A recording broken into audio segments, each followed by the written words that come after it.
मसीह के जिंदा और जलाली नाम में आप सबको सलाम। आज हम बरक की बाइबल स्टोरी देखेंगे। अगर आप चैनल पर नहीं हैं तो चैनल को सब्सक्राइब करें और बेल आइकन को जरूर ऑन करें। आइए हम अपनी वीडियो को शुरू करते हैं।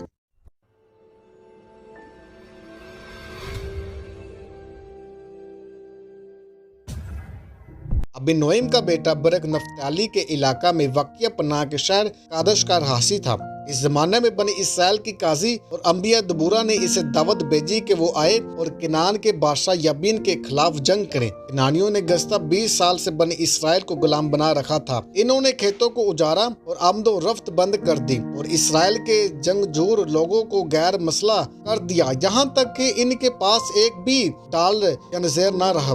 दबूरा की हिदायत पर बरक ने इन 10,000 जवानों पर मुश्तमिल फौज इकट्ठी की जो ज्यादा वफादार कबाइल से ताल्लुक रखते थे और कोहे तबूर की ढालन और खैमा जन होने के बायस किनानी रेतों के पहुंच से बहुत दूर थे। इसराइली फौज ने इस एल के मैदान में याबीन के 900 लोहे के रेतों और भारी मसले फौज को तबाह बर्बाद कर दिया, क्योंकि खुदा इनके साथ लड़ाई में शामिल था। सख्त बारिश के बाद जंग का मैदान दलदल में तब्दील हो गया, जिसकी वजह से किनानी रेतों और लश्कर की नकल और हरकत मुमकिन न रही और दुश्मन को बड़ी तरह शुक्र से दो चार होना पड़ा। किनानी फौज का सिपहसालार यसर रथ छोड़कर पैदल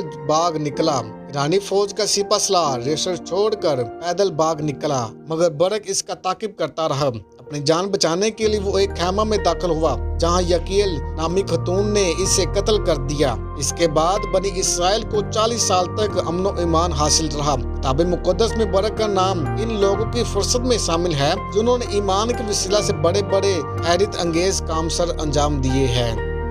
अगर आप चैनल पर नए हैं तो चैनल को सब्सक्राइब करें और बेल आइकन को जरूर ऑन करें।